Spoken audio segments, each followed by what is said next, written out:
Hello, and welcome to the Sportcast, brought to you by your hosts Louis de Montfort and Harry Vardigans. On this episode, we'll be discussing the issues surrounding plastic Brits in British sport and the controversy surrounding it. We will also be discussing Chris Froome, as well as his aim to be the first British double Grand Tour winner in a season. In the mainstream section, we'll be discussing the forthcoming Belgian Grand Prix after the summer break, and can Lewis Hamilton get his season back on track?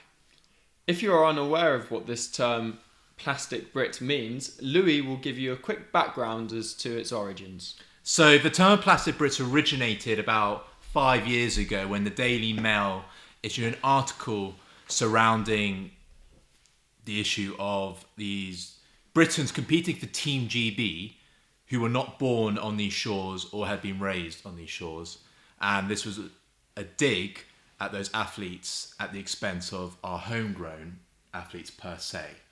Now, there's been a lot of controversy because of that, but I certainly take the view, at least, Harry, that as long as you're eligible to be a UK citizen and therefore represent Great Britain and Northern Ireland, that makes you as British as anyone else.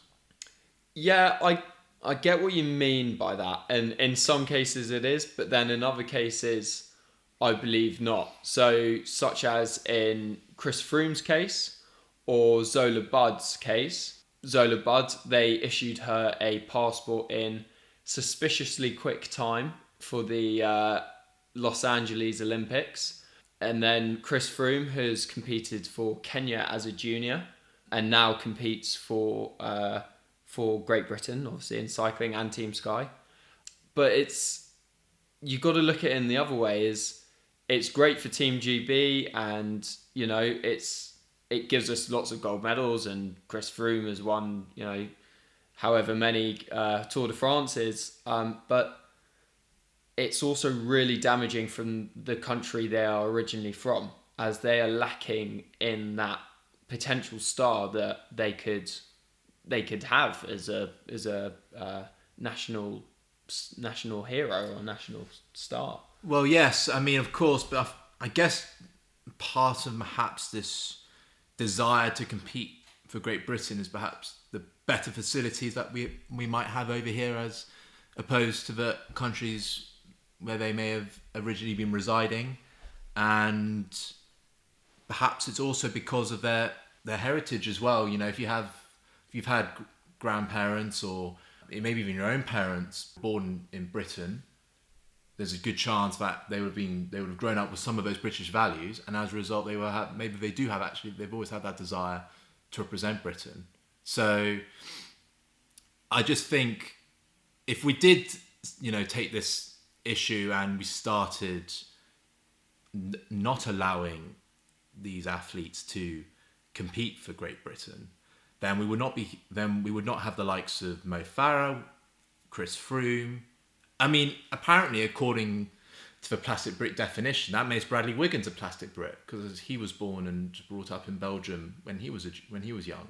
Yeah, I think the plastic Brit term is quite a obviously controversial term, but also it's not really defined too well as to. Well, it's just plain harsh. Yeah, as to who qualifies. So I would say, Mo Farah, his dad's English, but the way I see it is people such as take the Vinopola brothers, born and raised in Fiji. Both their parents are Fijian and Tonga, sorry, and they talk that they go out there on holiday, visit all their family. Their whole family's out there, and they came over to Britain to play for England, and you can totally see why. I mean, we've got the second ranked team in the world, arguably the best. Very, very controversial. We'll have to see, but for Tonga, they're losing out on two of the best players they would have. But also, it's unfair for the other English, up and coming potential stars not being able to make the team because the Vinopolas are in the team. And, granted, they're our best player. They're some of our best players. Well, take a look at Nathan Hughes of Wasps at the moment. He was born and raised in Fiji. He was eligible to play for Fiji. He probably would have played for Fiji, apart from the fact that he was eligible to represent England through his grandmother, I think it was. And the reason why he played, and he said this publicly, that he wanted to play for England because he was going to earn more money by playing for England. Yeah, of course. And than he would prefer playing for Fiji. I think if your parents are from the country, such as in Mo Farah's case, his father was British, but I think when you're going as far back as grandparents, it starts getting a bit stretching too far, a bit like, oh, my grandfather, my great grandfather was from England, that makes me eligible. And I can totally see why in his argument.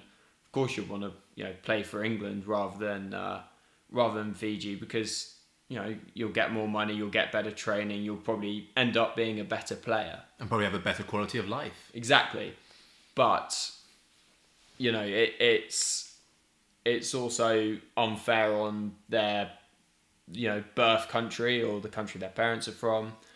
They're going to miss out on great players and the chance to benefit economically as well as expanding their brand. The better their team does, the more they can expand their brand and sell more shirts, tickets, tourism, because people want to play them more.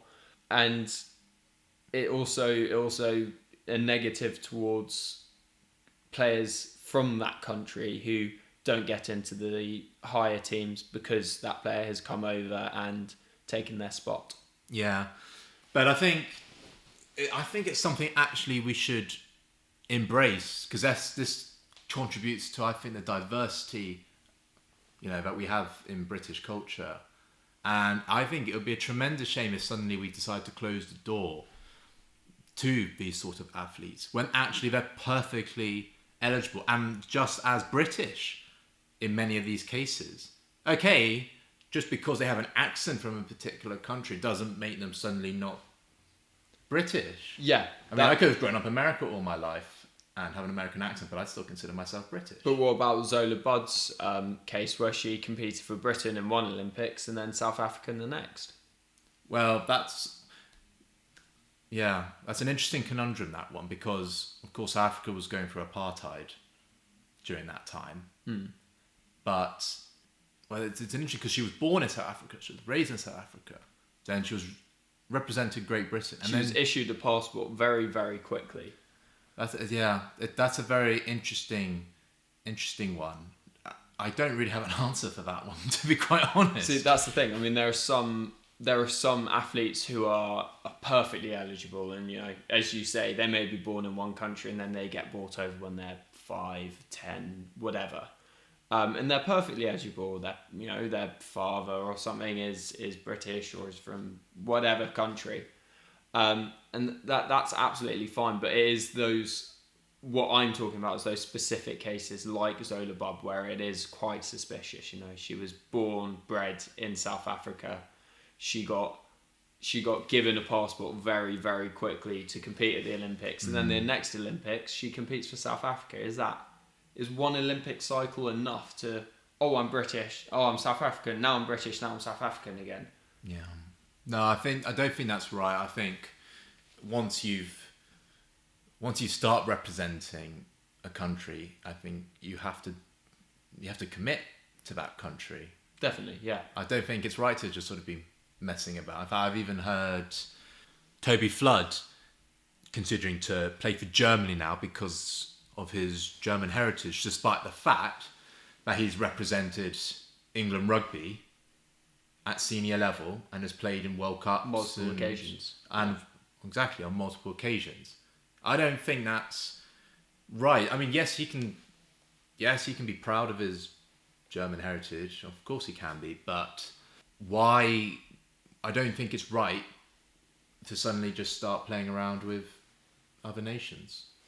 Yeah. What do you think would be the effect if suddenly someone made a rule that, right, these so-called plastic Brits cannot compete for Britain anymore. What do you reckon the effect would be on British sport?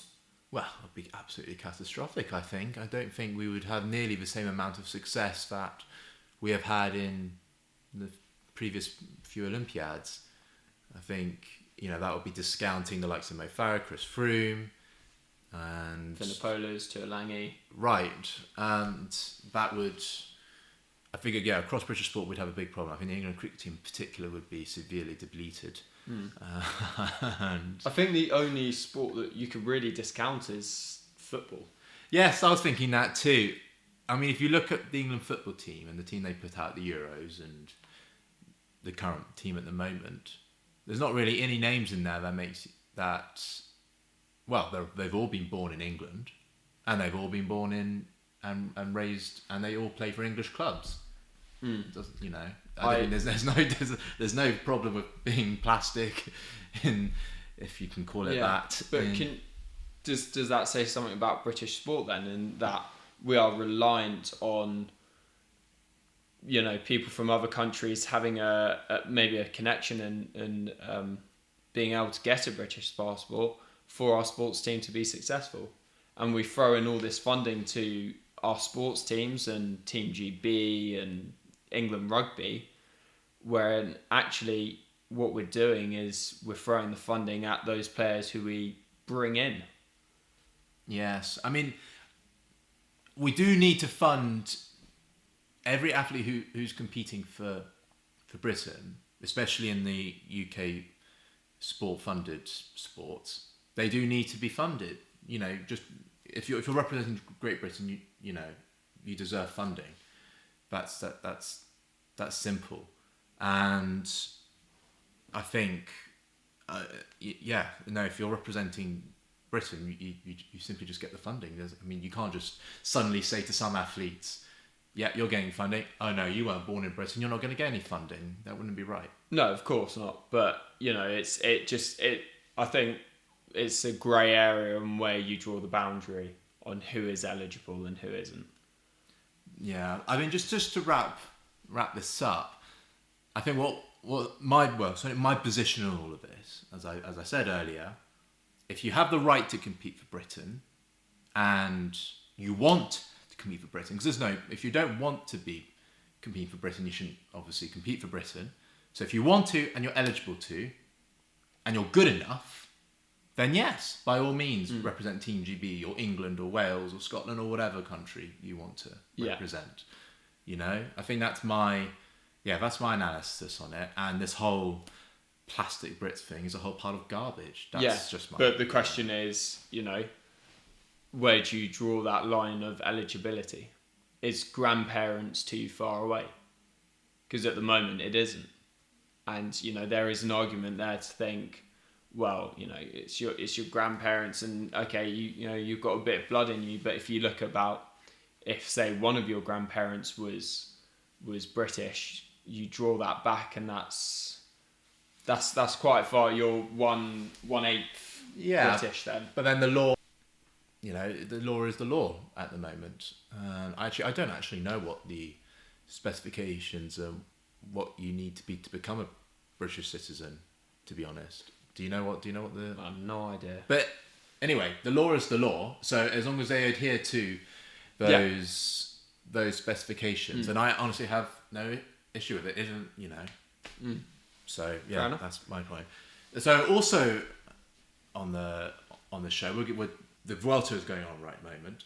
Vuelta de España. Indeed, and it's just come in that the latest stage has been finished, and Chris Froome is now in what's the jersey? Red jersey. The red jersey. For the second time in his career. 6 years ago. He was in the red jersey before. He was in the red jersey once pulled it on 6 years ago.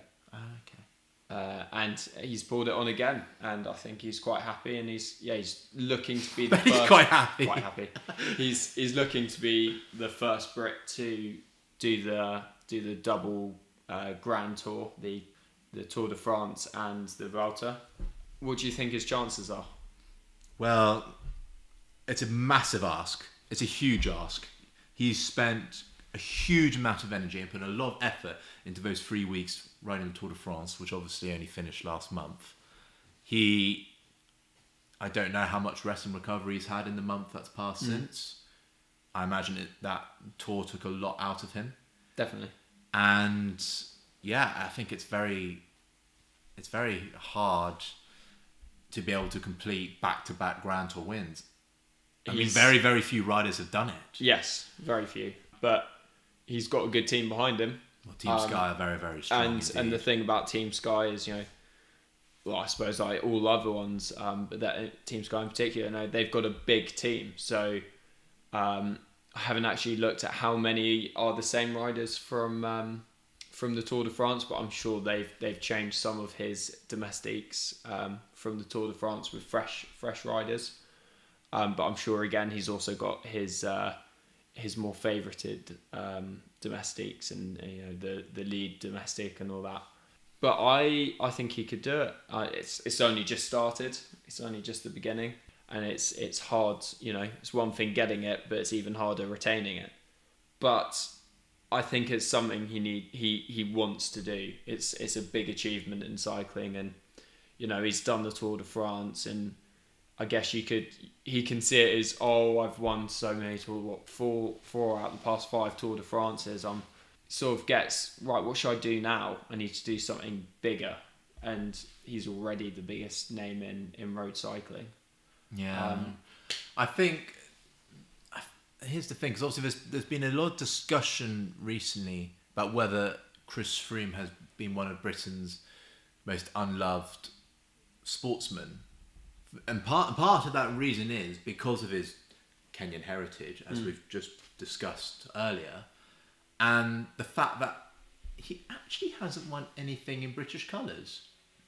Really? Not really, no. I think the only thing I can think of is 2 bronze medals. He won a bronze medal in the time trial in 2012 behind and then again in Rio. So, and we were hoping that he was going to come away with a gold. Yeah, it's true. So, but again, there is less incentive to win. They're mainly focused because in that year they still do the Tour de France, and in 2016 he won the Tour de France. That again, it takes a lot out of you, which is why it's so hard to do the. Bradley Wiggins managed to win it. Bradley Wiggins did and win the time trial. That's true. And it I guess it's hard to say. Maybe deep down does he feel British, or does he just use it to get the better training? No, I'm quite sure he feels British. We've heard so many interviews from him, and he's been questioned on this many a time. And I am quite certain that he feels British, and certainly from my perspective, because he's competing in GB colours, he's British. Yeah, of course. But I know a lot of. But yes, there is definitely a public. There are quite a lot of perceptions. Yeah. Outside of this room, who think that. I've got a lot of African friends who support him because they believe he is African, and they support him because he's African, and they don't say, oh yeah, he's representing Great Britain. They say he's representing South Africa, even though next to his name it's got a British flag. But anyway, back to whether it's Kenya actually. That's what I meant. I've got South African friends who support him because he's African. Because he's from Africa. Because he's from Africa. Right. Okay. But yeah, it comes back. But I think Chris Froome, he's got a big ask, because obviously, the likes of Romain Bardet, Fabio Aru, Alberto Contador, which is obviously his final race before he hangs up his cycling shoes. I guess you'd hang up. Yeah, I guess what hang you up say. your bike or wheels. And it's a pretty strong field, the likes of Vincenzo Nibali, TJ Van Garderen. It's a pretty strong field. So he's only got a 2-second lead as well. He's only got a 2-second lead at the moment. So all to play for, and his rivals Fabio Aru and Romain Bardet are in the top 10 too. They're not very far behind him. So I think it's definitely possible, and I think he's probably really hungry for it as well this year, just because he'd be creating history. He'll be creating history, and he's already run quite a few Tour de France's now, so his his goal, I think his goal would be to move on, win the Tour de France. Right, half the job done. Let's win the Vuelta. What about a triple? That I don't even know if that's ever been done. That'd be pretty ridiculous. I don't know, someone on EPO maybe, but maybe back in the day of EPO, but nowadays I can't see anyone doing that. I mean, that's ridiculous, isn't it? I mean, it's doing 3 grand tours in the space of like 4 months or whatever. Yeah, I mean, maybe someone has done it because all the people who were on EPO, maybe they've cancelled it down and someone has done the triple in a year. But even the likes of Lance Armstrong, I don't think even completed that. No, that's yeah. Let's move past that. But it's otherwise. I think even if he does win the Vuelta, I don't think it's gonna help his chances in the BBC Sports Personality, to be honest. I mean, he wasn't even in the BBC Sports Personality shortlist last year. No, he wasn't. I mean, I thought that was very surprising. At the time, a third Tour de France victory, considering Britain hadn't won a Tour de France at all. Yeah, and then before 2012, he'll be going up against the likes of Anthony Joshua, who I reckon will probably win it, or is definitely a favourite. Who else would be on your shortlist at the moment? To be honest, if Chris Froome did it, I reckon he'd also be on my shortlist. That's a big old achievement. He's already on my list, to be honest, because he's won the Tour de France for a 4th time. Yeah, and therefore a contender in my eyes. He's always a contender. If you've won the Tour de France, I feel like you're always going to be probably top 10. Well, this is the thing. This is why it's remarkable that he didn't get into the shortlist last year, let alone the top 10. But then, as you said, Olympic year. It doesn't matter. I still think it's remarkable that he wasn't up there when there was perhaps 1 or 2 on the list who did go, who I'm not going to mention, who probably shouldn't have been. On the other hand, though, every athlete who was on that list deserves to be there. So anyway, that was last year. I think someone who I would really like to win it this year is Adam Peaty. Yes. We haven't had anyone. There hasn't been a single British swimmer who has been as dominant as he is. And he's broken the world record. And he's won not just broken it. He has annihilated it. Yeah, and he won the world championships. But I feel like if there was a year for he's an Olympic medalist too. It would have been last year to win it. Well, I think the other thing as well. I think the world championships is just not high enough caliber. But it's as high as you can go, other than the Olympics. I know, only but every 4 years. I mean, I agree. He should be ranked above, say, the likes of Andy Murray, constantly winning it for, 2 years in a row he did it, and that was controversial to me. I don't think 2016 was controversial. I mean, 2015, again, I mean, a lot of people, because of his part in the Davis Cup success in 2015, I do see why, in many ways, why he was voted for that. And then, of course, he had 2016, he won Wimbledon, he won Olympic gold, he won so many titles, and he became world number 1. I mean, it's hard to look past Andy Murray for last year. Jason Kenny? Yeah, not this year, obviously. Last year. But last year. Most decorated Olympian Britain's ever got. Yeah. It's a very tough one. So yeah, I think the contenders we have so far this year, Chris Froome, and I think his chances, I don't know if his chances will increase even if he does win the Vuelta, to be honest. Mm-hmm. Anthony Joshua, because he's bound to be doing another fight this year. Yeah. He's actually come out saying that he wants to do an MMA fight, potentially, if the opportunity presented himself. Has he? Yeah. It's not going to go well for him. Yeah. Probably wouldn't. But interesting, though. It's out the boxes. Anyway, we're sidetracking here. Who else I would have? Adam Peaty.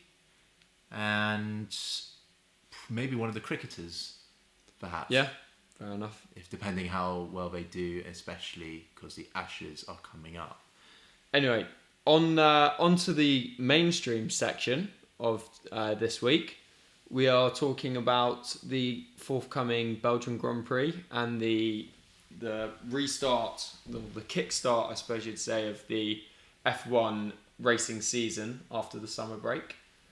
Lewis Hamilton, what do you reckon his chances are in this Belgium Grand Prix and the championship overall? Well, he's had a good record at Spa, hasn't he? He's had a decent record at Spa. Mercedes do well at Spa. It's a fast track. Indeed, but in terms of the wider picture, I think it's going to be pretty tough for Lewis Hamilton to claw it back. I think Vettel's very much in the driving seat, excuse the pun, as it were. And yeah, I think there's too much for Lewis Hamilton to bring back. But if you look historically, Lewis Hamilton has always done better in the second half of the season.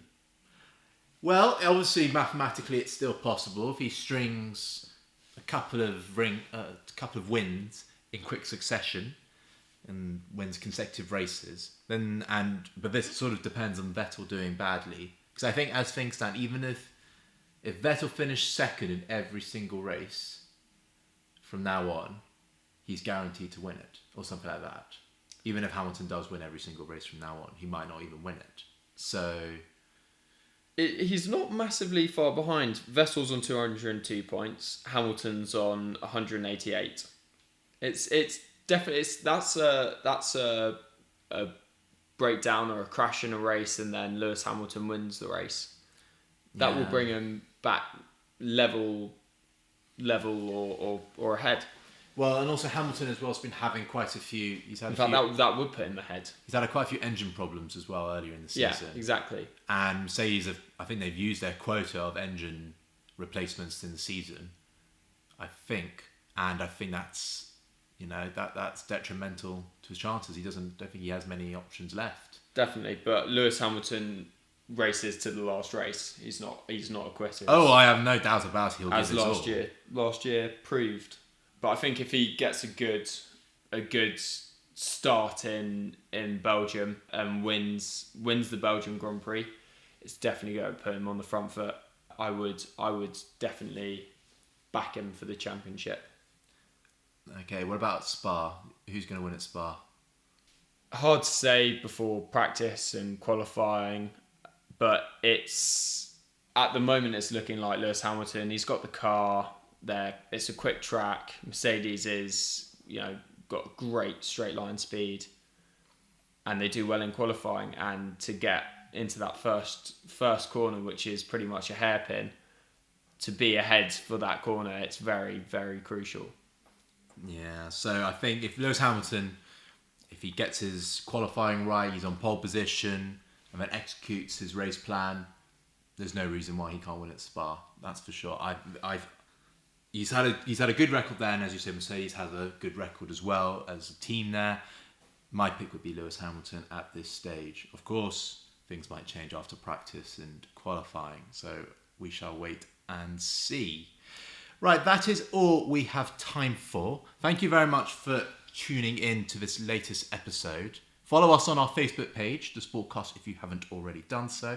And please do indeed subscribe to our YouTube channel. Please share and watch out for our next episode next week. Ta-da. See ya.